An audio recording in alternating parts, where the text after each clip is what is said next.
Direto ao ponto. Uma conversa com quem tem o que dizer. 12h mais 5. Muito boa tarde para você. Nós estamos no ar com mais uma edição pela Campina Grande FM do Jornal do Meio-Dia, nesta última quinta-feira do ano de 2018. E nessa reta final são vários os balanços, várias as entrevistas para fazer uma análise de tudo o que aconteceu nesse ano de 2018, e nós estamos recebendo agora ao vivo em nossos estúdios o senador do PSDB, Cássio Cunha Lima. Cássio, muito bom dia, boa tarde já, né? Bem-vindo aqui à Campina FM, é um prazer recebê-lo. Boa tarde, Lenildo Ferreira, boa tarde, Gustavo Xavier, boa tarde a todos que fazem o Jornal do Meio-Dia, João Paulo Araújo, Bruna Moraes, e de forma muito especial a você, ouvinte, que é a razão maior da nossa presença aqui nos estúdios da Campina FM, essa emissora que é um patrimônio de Campina Grande da Paraíba. É muito bom estar aqui. Estar aqui é sempre uma lembrança constante de Hilton Mota. Estava cumprimentando Marilena agora um pouco ali fora, e é impossível, mas impossível estar na Campina FM num final de ano e não lembrar de Hilton Mota. Toda a alegria que ele trazia, o entusiasmo, a vibração, né? Quantos e quantos rompimentos de ano eu tive na minha vida sintonizado na Campina FM, com o Hilton Mota entrando nos lares de Campina Grande. Era um tempo que a cidade ainda apagava as luzes no romper dos anos. Então é muito bom, é um momento sempre muito especial essa de final de ano, e é um privilégio poder estar aqui na Campina FM, e agradeço o convite, Lenildo, Gustavo, pela oportunidade conferida nesse instante. Inclusive, quando a Campina FM entrou no ar, esse ano, 40 anos da emissora, a sua atuação política ainda nem tinha começado, você era muito jovem ainda, foi apenas alguns anos depois que a sua atuação foi começar, e até Gustavo estava perguntando assim, foram muitas vindas na Campina FM, na verdade, incontáveis, né? Incontáveis, não há mais como contar, porque só de mandato eletivo são 32 anos. Acho que são poucos os homens públicos que conseguem 32 anos ininterruptos de mandatos, como eu tive a honra de conseguir. E fora mesmo, e antes mesmo do exercício do mandato, eu já militava na política. Eu comecei, né, com 15 anos de idade, quando ainda morava no Rio de Janeiro, fazendo movimento estudantil, lutando pela anistia, né, na época da ditadura militar. Logo depois, a luta pela redemocratização, pelas eleições. Na sequência, passei para o curso de Direito na Universidade Federal da Paraíba, em João Pessoa, e me elegi para o centro acadêmico. Depois me transferi para a UEPB, que ainda naquela época era FURNE. Foi quando eu conheci mais de perto esse querido amigo e irmão que está aqui ao meu lado, que é o William Monteiro. Me elegi presidente do centro acadêmico, Sobral Pinto, e logo depois, aí sim, comecei a militância na política partidária com a minha eleição aos 23 anos de idade na Assembleia Nacional Constituinte. Então, na prática, Lenildo, são 32 anos de mandato, mas praticamente 40 anos de vida pública. Eu tô com 55 anos de idade, comecei a fazer militância política ainda no movimento secundarista com 15 anos de idade, 16 anos no máximo. Então é uma trajetória já bastante longa. Senador, traçando essa sua trajetória, vamos partir do ponto atual, e aí a gente faz mais um regresso e vai mais adiante. A pergunta óbvia, é evidente. Tipo de avaliação, na verdade nem vou pedir avaliação, vou fazer uma pergunta um pouco mais objetiva. A que o senhor atribui o resultado das urnas? No caso, vários senadores com uma vida política longa foram derrotados nas eleições deste ano. Em uma parte dessas situações foram derrotados por nomes novos que vieram nessa esteira de novidades, de novos nomes que surgiram no Brasil. E alguns foram derrotados até por uma margem bem pequena de votos. O senhor obteve uma votação que ficou inclusive muito aquém do terceiro colocado nessa eleição, que foi Luiz Couto. Por que esse resultado tão adverso? Lenildo, você não tem um resultado adverso por um único fator. É um conjunto de fatores. E eu vou me recorrer a uma frase de alguém que também não se elegeu, e é uma pena que o senador Cristóvão, porque a frase é dele, não tenha sido reeleito, porque é um grande senador. Cristóvão definiu bem quando disse que nesta eleição o eleitor não queria eleger, queria derrotar. Então queria simplesmente fazer uma renovação ampla, como aconteceu no Senado. O Senado terá uma renovação de 85%. pelo espírito, pelo ânimos do eleitor. Então, a primeira razão de caráter nacional. Nacionalmente se observou um movimento de derrotar aqueles que já exerciam o mandato. Isso também me atingiu aqui. Um segundo aspecto de caráter regional.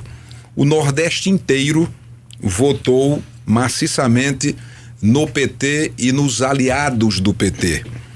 Infelizmente, a nossa região tem essa característica.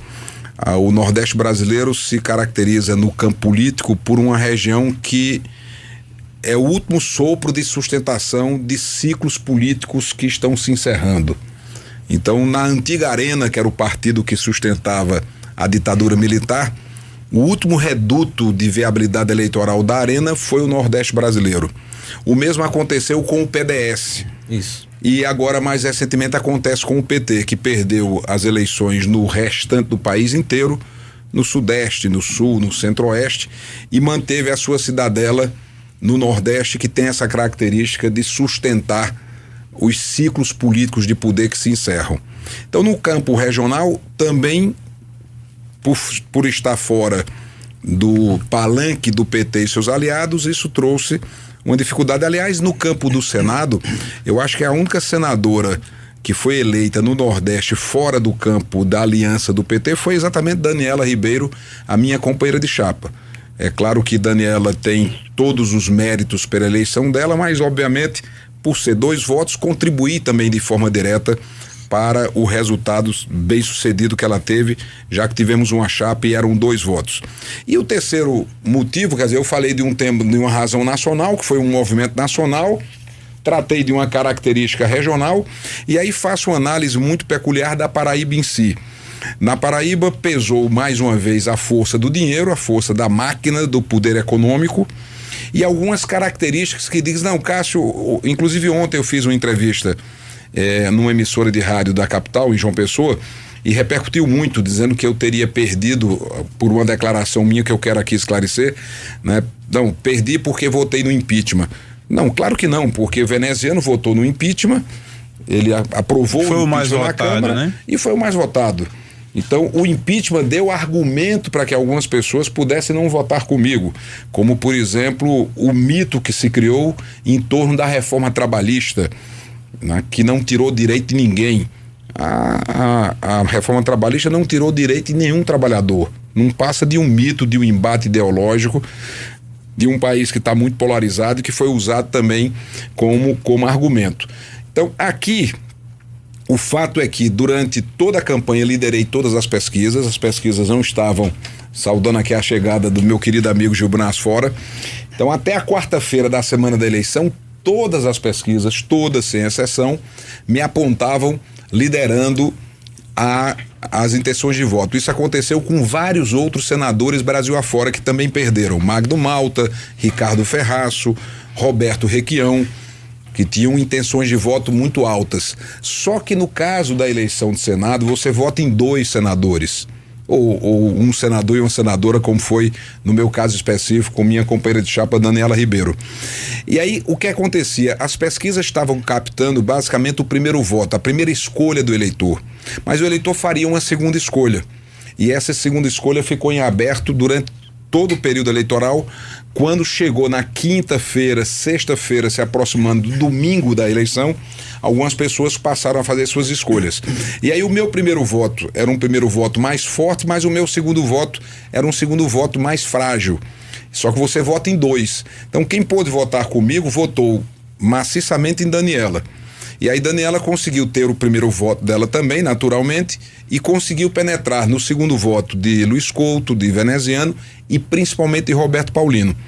Então, essa eleição de 2 votos, ela tem um paradoxo, porque muitas vezes você pode ser derrotado pelo seu próprio eleitor. Eu, por exemplo, obtive individualmente uma votação muito semelhante à que garantiu a eleição de José Maranhão em 2014. José Maranhão foi eleito senador com 600 e poucos mil votos. Foram os 600 e poucos mil votos que eu tive. Então, de fato, essas características, inclusive tem um país, como é o caso da Argentina, que tem uma regra que eu acho mais interessante, que deve ser inclusive alvo de uma reflexão do Congresso mais cedo ou mais tarde. Na Argentina você vota em um senador ou senadora, claro, e os 2 mais votados são eleitos, mas você escolhe um. Porque quando você escolhe 2, tem esse paradoxo do seu eleitor. Tanto é que o resultado da eleição, sem falsa modéstia, surpreendeu muita gente. Sobretudo pelo fato de eu ter ficado em 4º lugar. Foi uma surpresa geral. Primeiro, não ter sido eleito, porque todas as pesquisas apontavam para essa eleição. Porque nesse segundo voto você tem um risco que se confirmou no meu caso, em outros casos. Aí a estrutura de governo, sem dúvida, os abusos que são praticados nas últimas eleições da Paraíba não permite uma competição por igual. Eu fiz minha campanha rigorosamente dentro da lei, gastando o que a lei permitia gastar, dentro do orçamento que foi estabelecido pela Justiça Eleitoral. Mas nós sabemos que outras candidaturas tiveram estruturas muito maiores e pesa, porque você tem uma parcela do eleitor que não quer votar, uma parcela que vota branco, nulo, então você já elimina aí um contingente expressivo de eleitores que não se manifestam de forma direta, e fica uma parte mais vulnerável ao poder econômico optando votar, e vota. Eu vou dar um exemplo concreto, e isso serve de alerta para a nossa democracia paraibana. Enquanto a Justiça Eleitoral não tomar providências em relação ao uso abusivo, descabido do programa chamado Empreender nas eleições da Paraíba, dificilmente as oposições paraibanas terão alguma chance de ganhar a eleição. Porque é um desequilíbrio de armas muito grande, é um desequilíbrio de embate político. A deputada eleita, que tem meu respeito, que tem minha admiração pessoal, tivemos uma vida, né, comum na universidade, na militância, que é Cida Ramos. Não estou tirando aqui os méritos dela, mas Cida talvez seja a primeira deputada eleita na Paraíba deputada estadual, a ter sido votada em todos os municípios. Em todos os municípios. É preciso compreender esses fenômenos. Por que Cida Ramos foi votada em todos os municípios? É a primeira vez que acontece. Por conta de um cartão que o governo do estado tem, que fornece às pessoas mais pobres um cartão com apenas R$25, R$30, mas para quem é pobre isso pesa, e que é entregue no dia da eleição, na véspera, dentro da casa do eleitor, como foi feito. E a Justiça Eleitoral fecha os olhos para isso, e o que é mais grave, o TRE da Paraíba se omite, inclusive, em realizar julgamentos. Como se diz no juridiquês, nega a jurisdição. Um tribunal que é caríssimo, sustentado pelos contribuintes, pela sociedade, e que existe para fazer isso, para julgar, passa 4 anos, encerra-se um mandato, e uma acusação grave, como foi apresentada pelo Ministério Público Eleitoral na eleição de 2014, simplesmente não é julgada. E o resultado disso a gente já sabe. O ano que vem o TRE vai se reunir, olha, vamos julgar agora, perdeu a objetação, o mandato acabou. É lamentável que isso aconteça, lamentável para a democracia, porque de fato a Justiça Eleitoral existe para cumprir 2 papéis básicos. Primeiro, respeitar a vontade do eleitor, e segundo, garantir o equilíbrio na disputa. No momento em que o TRE, que é a justiça especializada, deixa de cumprir esse papel, você desequilibra permanentemente as eleições. E enquanto o TRE fizer vistas grossas, for omisso com esse tipo de prática, dificilmente as oposições da Paraíba terão alguma chance de vencer uma eleição no âmbito estadual. Olha, Gustavo, só para rapidamente aqui em cima dessa fala do senador Cássio, primeiro da questão da deputada e agora senadora eleita Daniela Ribeiro, antes da campanha, quando se ventilava a possibilidade da candidatura de Daniela, a gente debatendo aqui na Campina FM, houve uma certa incredulidade de alguns segmentos com a possibilidade de uma candidatura viável de Daniela Ribeiro. E a gente comentava exatamente esse aspecto, de que tinha que se lembrar que era uma eleição de 2 votos e que um perfil favorecia Daniela. O eleitor que vota em Cássio dificilmente votaria em veneziano num segundo voto ou vice-versa. Enquanto isso, o eleitor de Cássio, o eleitor de veneziano, poderia muito bem votar em Daniela como um segundo voto. E numa eleição embalada, embuloada como essa. Isso na prática aconteceu, desculpe interrompê-lo, né? Além de ter sido eleita no Estado com uma votação belíssima, com méritos pelo trabalho que ela fez, aqui em Campina Grande foi a mais votada. Exatamente, ela teve a maior votação. Aqui, mais votada, porque exatamente ela tinha essa possibilidade de cruzar os votos comigo, com o veneziano, com o próprio Luiz Couto, pelo perfil. A estratégia da campanha de Daniela foi muito bem planejada, né? Primeiro o slogan dela, a senadora de todos. Então ela já se apresentava como a senadora de todos, ou seja, ela dava uma amplitude maior para a candidatura dela. Inclusive eu disse ao Daniela, slogan perfeito, está corretíssima a estratégia da campanha, se apresentou e se colocou muito bem como a primeira mulher a chegar ao Senado. Isso ela também fez com muita competência, como mãe de família, professora. Então a campanha dela foi muito bem feita, com uma boa estrutura. No momento adequado. Né? E o momento adequado, e assim o eleitor bota, o eleitor tira. Esse negócio, eu estou fazendo essa análise porque me foi perguntado, mas eu tenho uma regra maior do que tudo isso. Na democracia, o eleitor coloca, o eleitor tira.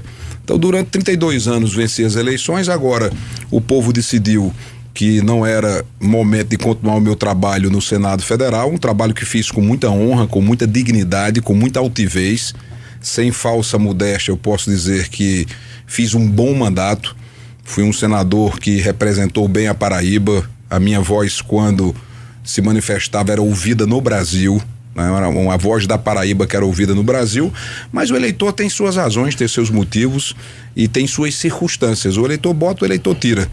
Vida que segue. Nesse instante, o meu coração só tem um sentimento: profunda gratidão a Campina Grande, uma gratidão imensa a Campina, a cidade que me deu tudo, e a Paraíba, que me concedeu todos esses anos de sucesso, de êxito, e o louvor a Deus, porque Deus é bom o tempo todo.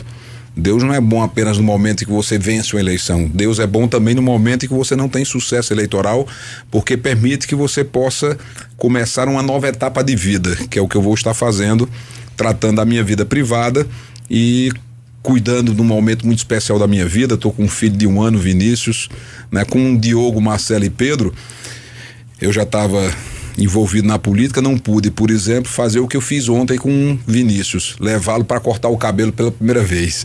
Então isso tem um valor nas nossas vidas, né? Isso tem um significado nas nossas vidas. Então por isso que eu digo e repito com muita fé e confiança que Deus é bom o tempo todo. Bom, já que a gente tá falando em botar e tirar, vamos botar aqui na conversa um representante de esperança, Gustavo Xavier. Cidade boa, graças a Deus. Boa tarde, Lenildo Ferreira, boa tarde, senador Cássio Cunha Lima, ouvintes da Campina FM. E, senador, eu queria agora pensar o que é que vem para frente. O senhor tem uma vida pública aí de 32 anos ou mais, né? Até 40 anos, como o senhor citou, e deve morar em Brasília. Cássio deixa de ser político a partir de fevereiro ou vai seguir como político? O que é que Cássio vai fazer? O senhor já falou que vai atuar como consultor em matéria legislativa para empresas e etc. Mas Cássio deixa de ser político? O homem de 32 anos de vida pública passa a fazer outra coisa a partir de fevereiro? Gustavo, eu vou continuar, na verdade, morando em Brasília, porque lá já moro desde o início do meu mandato de senador. 2011, né? Vou continuar frequentando, claro, a Paraíba, Campina Grande, com regularidade, como sempre fiz, e vou permanecer lá para, de fato, retomar a minha atividade como advogado, porque eu sou advogado. Minha inscrição na OAB está suspensa temporariamente por força de uma imposição legal, que é a minha presença como vice-presidente do Senado. Na condição de vice-presidente do Senado, eu estou impedido de advogar, há um impedimento constitucional. Fim do mandato, eu retomo minha inscrição na OAB, vou advogar e vou montar essa empresa de consultoria, de assessoramento para atuar no setor privado. E digo de todo coração, né, falo com sinceridade, não sei se esse momento é um adeus ou um até breve. Aí o futuro é que vai dizer, né? O tempo é senhor da razão. Eu confesso que eu não sei se eu estou dizendo um adeus da política ou é um até breve. Até porque espírito público você tem e conserva em qualquer lugar que você esteja. Você não precisa de um mandato para fazer o bem. Eu sou filho de Ronaldo e de Glória Cunha Lima. E com o meu pai aprendi que política é um sacerdócio, não é um negócio. Eu nunca fiz a política como um negócio, como um business.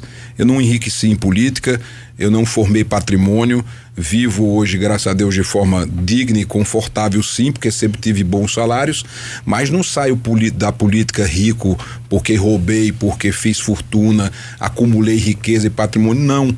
Saio com a consciência tranquila do meu dever cumprido, com as mãos limpas. Durante esses anos prestei serviço à comunidade dentro do limite das minhas possibilidades, procurando acertar, fazer bem feito, servir aos pobres, ajudar a quem mais precisa. Muito do que Campina Grande é hoje deve-se ao trabalho que realizei como prefeito, como governador, junto com a minha equipe. Claro que ninguém faz nada sozinho. Então talvez tenha chegado um momento e dizer, cumpri minha etapa, né, na atividade pública, vou começar uma etapa privada. E mesmo no setor privado, você tendo espírito público pode contribuir com a comunidade. Quantas pessoas, né, contribuem sem nunca ter um mandato, com entidades filantrópicas, com entidades assistenciais, de forma inclusive anônima. São inúmeros casos de pessoas que trabalham no terceiro setor, que trabalham em organizações não governamentais. O que eu quero dizer para concluir é que eu não tenho ambição por poder, eu não tenho uma ansiedade. As pessoas, a pergunta chegará daqui a pouco, eu tenho certeza, é a Prefeitura de Campina. Eu não sei, eu não tenho ambição por cargo e por poder. Eu tenho espírito público, isso não vai desaparecer. Com ou sem mandato, o meu espírito público estará preservado. E eu poderei servir ao público, sobretudo aos mais pobres, em qualquer que seja a minha trincheira de luta, qualquer que seja a minha trincheira de ação. Esses anos todos de mandato permitiram o jurista Cássio Cunha Lima estar atualizado no direito? Olha, você tem uma faculdade permanente, né? Que é o que é que os juristas fazem? Qual é a ferramenta de um advogado? São as leis. Exato. Eu passei um bom tempo na minha vida elaborando leis, né? A partir da lei maior que é a Constituição. Eu tive o privilégio de ser um deputado constituinte, e isso vale do que, com todo respeito à academia, mas algumas experiências práticas. É claro que a academia ela é muito importante, mas a própria academia valoriza muito as experiências práticas, e eu tive experiências práticas que valem por um mestrado, por um doutorado, né? Claro que, repito, para que eu não seja mal interpretado, claro. Hoje em dia é o tempo do politicamente correto, né? Não tô dizendo que... Você não está defendendo advogado sem diploma. Não, longe disso, nem valorizando as universidades, a academia, quem faz doutorado, mestrado, nada disso, mas estou dizendo que vivência prática também tem seu valor, também tem seu significado. Então, Vou dar um exemplo aqui também sem falsa modéstia. Vou usar uma expressão que Vital do Rego usava. Vital vivia dizendo assim: vou colocar aqui a modéstia embaixo da cadeira. Eu vi Vital fazendo isso em alguns momentos da nossa convivência. Então, eu, por exemplo, tenho uma capacidade de argumentação. Eu consigo juntar as palavras e falar de forma que eu possa ser entendido. Então, um momento importante da advocacia é a sustentação oral. Sim. Quando eu vejo Gilbran Asfora, me traz à memória Raimundo Asfora, o pai dele, advogado brilhante, advogado, jurista extremamente qualificado, mas além do saber jurídico em si, qual era um dos grandes talentos de Asfora? A oratória. Assistir Raimundo Asfora, ou Ronaldo Cunha Lima, né, para citar o pai de Gilbran e o meu próprio pai, num tribunal de júri, por exemplo, era uma coisa encantadora, porque a oratória, claro que eu não estou me comparando nem a Raimundo Asfora, nem a Ronaldo Cunha Lima, eu sei o meu lugar, né, sou muito menor do que eles, mas também sem falsa modéstia consigo fazer uma sustentação. Enfim, tenho capacidade de trabalho, de reflexão, de raciocínio, e se Deus quiser vou conseguir aí viver um momento de sucesso na atividade privada. Senador, o senhor falou a respeito da Prefeitura de Campina e a gente decidiu aqui na Campina FM só falar a respeito de 2020, pelo menos em 2019. Mas a gente não está perguntando quem vai ser candidato ou não. Mas a minha pergunta é no seguinte sentido: o senhor vai morar em Brasília, mas claro, não vai abandonar Campina Grande. O senhor tem a família aqui, uma história. se o prefeito Romero Rodrigues começar a lhe convidar para participar do dia a dia da administração, inauguração, alguma coisa, o senhor vai vir a Campina para participar, prestigiar Romero nesse tipo de evento? Gustavo, eu vou conciliar com a minha atividade de trabalho, como, por exemplo, fiz no período em que estive agora no Senado. Muitas vezes, muitas inaugurações, inclusive inaugurações de obras que foram feitas com emendas que enviei para a cidade. Esses anos todos, né, sempre trabalhei por Campina Grande. Quando eu digo esses anos todos, não estou me referindo ao que fui feito como governador, como prefeito, estou dizendo como senador especificamente. Eu vou dar o exemplo das obras que Romero vem fazendo de capeamento, recapeamento e pavimentação asfáltica da cidade. Boa parte dessas obras decorrem de recursos que destinei para a cidade. Agora mesmo a prefeitura vai estar pavimentando 124 ruas de uma só vez. De uma só vez assim, num cronograma, claro que não é num dia só, nem num mês só, mas num cronograma de um programa único. É o maior programa de pavimentação, de capeamento e recapeamento asfáltico da história da cidade. E aí tem meu trabalho como da bancada, que é uma emenda da bancada. Muitas ações que Romero fez foram emendas individuais minhas. E em vários momentos eu não conseguia estar presente na inauguração, porque era uma quarta-feira, uma terça, dias que eu tinha que estar em Brasília. Então vou conciliar, quando for um final de semana, uma sexta-feira, uma segunda, que é mais fácil, vou fazer o possível para estar presente. Do contrário, vou ter que priorizar o meu trabalho para que eu possa, né, corresponder à expectativa dos clientes, daqueles que me contratam, para que eu possa, enfim, ganhar o pão e tocar a vida em frente. É isso que eu preciso fazer. Depois que perdeu a eleição, uma figura que obviamente o senhor conhece muito bem, Adjimiro Figueiredo, que é um dos maiores nomes de toda a história política da Paraíba, continuou sendo uma liderança política importante, muito ouvido, de uma voz que pesava nas decisões. Mesmo sem mandato, havia sempre uma comitiva ali no Itararé em busca da voz, da palavra de Adjimiro Figueiredo.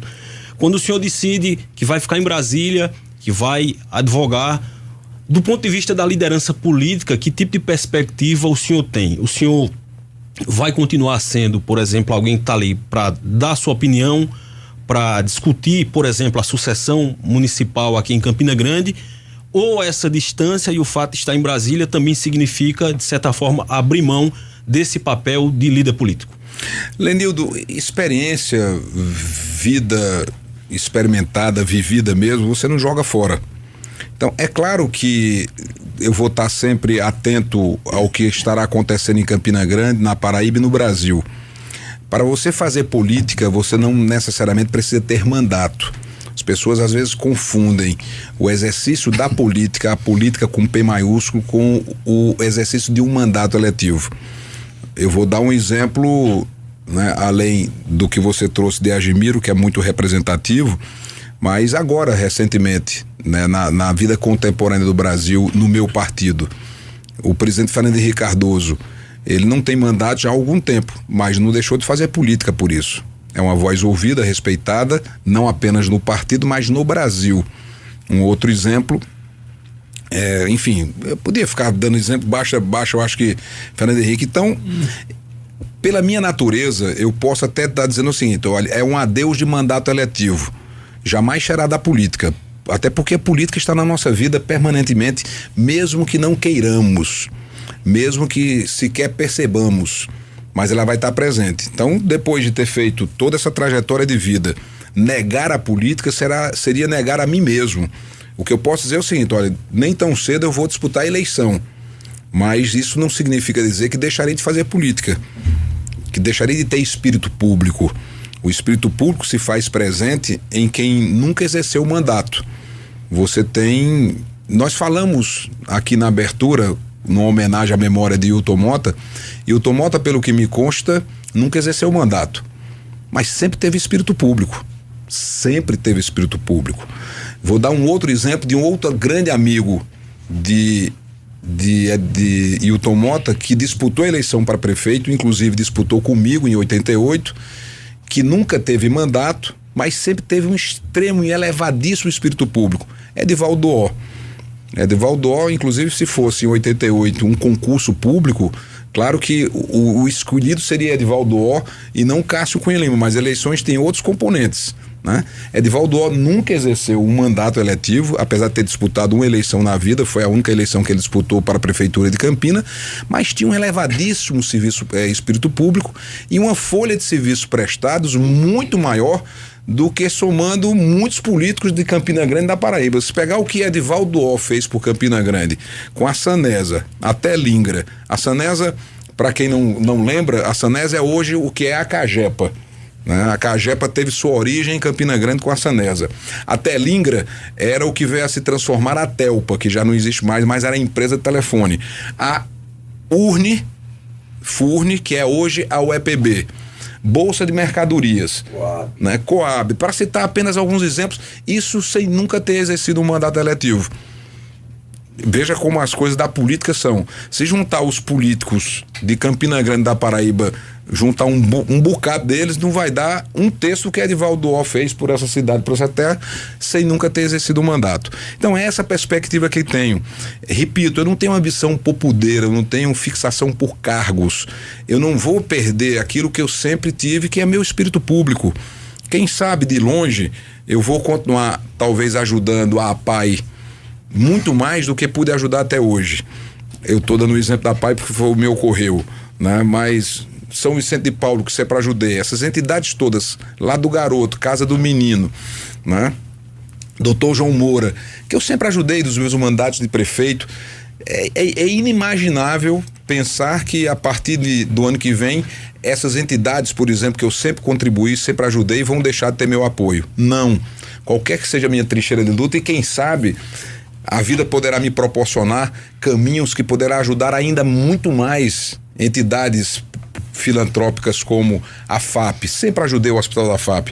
Então, o fato de não ter mandato não significa dizer que a FAP, Dr. João Moura, Casa do Menino, São Vicente de Paulo, a APAI, para citar apenas esses exemplos, deixará de contar com Cássio Cunha Lima. Continuará contando sempre.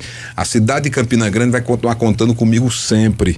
As pessoas vão continuar contando comigo sempre, com ou sem mandato. Senador, presente e futuro do seu partido, o PSDB, no Brasil. Que tipo de avaliação o senhor faz, tanto a partir desse resultado tão abaixo das expectativas mínimas que o partido teve nas urnas, quanto das crises internas envolvendo, por exemplo, a figura de Aécio Neves?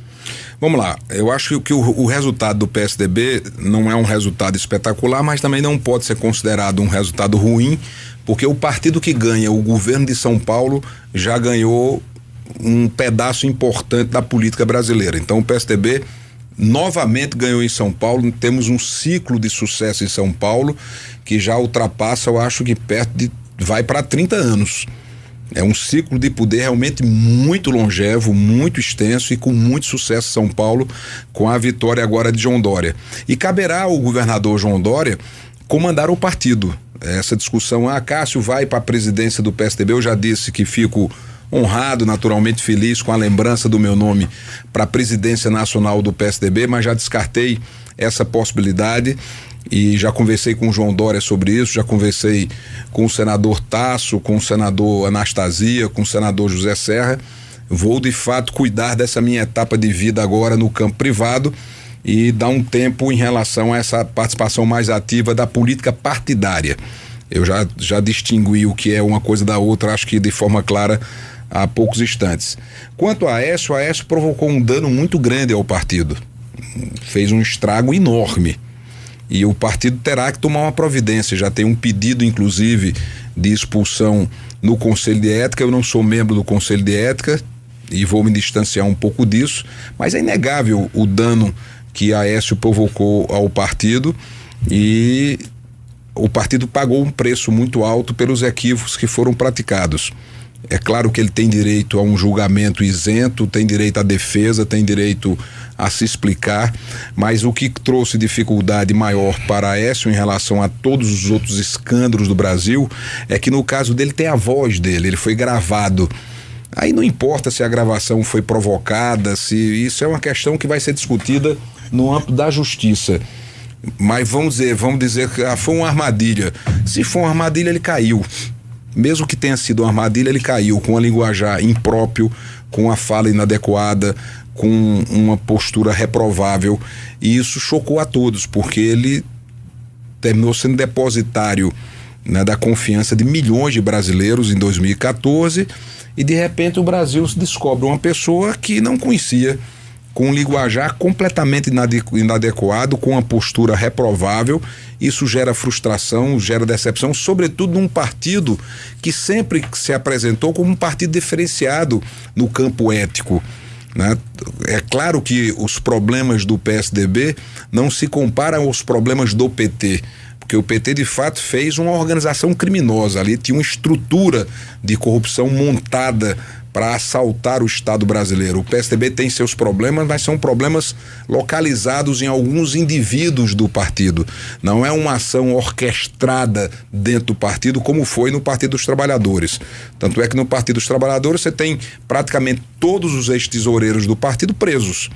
São 3 ou 4 ex-tesoureiros do PT presos, os presidentes do partido presos, enfim, as grandes figuras do PT, porque ali de fato se montou uma organização criminosa. Havia uma organização para cometer crimes, para que através do crime houvesse uma perpetuação de poder. Tem gente que tolera isso. Olha, tem gente que, ontem eu estava na entrevista na emissora que fiz referência agora em João Pessoa. Tem gente que, a essa altura, para minha surpresa, ainda acha que a facada de Bolsonaro foi um fake, foi uma mentira. Tem pessoas que não acreditam. Então, quando você vai para idolatria política, né, para o sectarismo político, não tem o que fazer. Então, tem um segmento, olha, roubaram, fizeram tudo isso, esse negócio. Tem gente que acha que a Lava Jato é uma perseguição da justiça. Tem gente que acha que a Lava Jato é uma perseguição da imprensa. Paciência, é o direito que as pessoas têm, né? Agora, achar que isso tudo é normal, eu particularmente não acho. Posso até, né, ter pago um preço eleitoral por isso, porque eu estava lembrando o seguinte, vamos fazer um paralelo com o nosso conterrâneo Lindenberg Farias. Isso. Que é, a despeito das divergências políticas, partidárias, tenho com ele uma relação de muito respeito. Talvez, se Lindenberg fosse candidato pela Paraíba, tivesse sido eleito senador. Talvez, se eu tivesse sido candidato pelo Rio de Janeiro, Paraná ou São Paulo, eu tivesse sido reeleito senador, pela ambiência eleitoral das duas regiões. Então, eu tenho, nesse momento, é uma conjuntura, é uma circunstância política. O senhor pagou um preço. Isso, a circunstância política de ter enfrentado o PT, de ter enfrentado essa organização criminosa no reduto mais forte deles. Aí as pessoas dizem, você devia ter declarado apoio a Bolsonaro, que você poderia ter tido outro resultado da eleição. Também não teria, porque Bolsonaro teve, além dos votos que eu obtive, acho que 70 mil votos a mais. Eu fiz 604 mil votos, Bolsonaro fez 670 mil votos. Bolsonaro não fez 700 mil votos sequer na Paraíba, para demonstrar a força que o PT tem, né, com a candidatura de Haddad, que fez 60 e tantos % dos votos na Paraíba. Então, as minhas circunstâncias foram essas. E você tem um resultado eleitoral onde a população diz, isso aqui não me representa. Esse aqui não me tem os outros elementos, sim, de poder econômico, de dinheiro, de estrutura, mas no frigir dos ovos, o que vale é o sentimento da população. Este aqui não me representa, tem uma posição que não está me representando.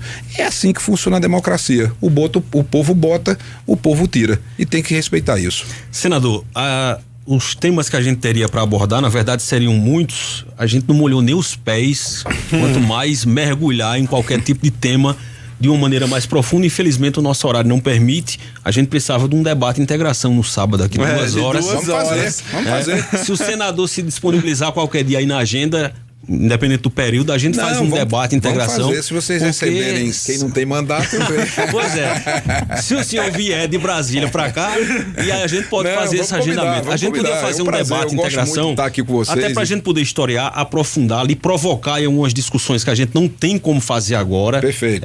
Mas eu prometo ao ouvinte, já que ele falou no ar, e eu vou cobrar também depois, terminado agora o mandato do senador Cássio, um agendamento pra gente historiar um pouco mais todo esse processo, entrar em algumas minúcias, em algumas controvérsias, provocar um pouco mais aqui o senador, que ficou muito light aqui a conversa, porque não tinha tempo mesmo pra gente aprofundar. Vou deixar o convite já no ar, a gente vai se conversando, Mas queria agradecer pela sua participação e, é claro, o ano está acabando, desejar um ano novo de bênção para o senhor e para sua família. Lenildo, só para embalar o boa tarde de Cássio, em nome do amigo Fernando Lucas lá de Ingá, o pessoal tá mandando muita mensagem de abraço, acho que em nome do Fernando Lucas de Ingá eu deixo o abraço dos ouvintes ao senhor, senador. Muito obrigado, Gustavo, obrigado, Lenildo, Bruna, JP, eu vi que joga fala JP, chamado carinhosamente JP. Gilbran, William.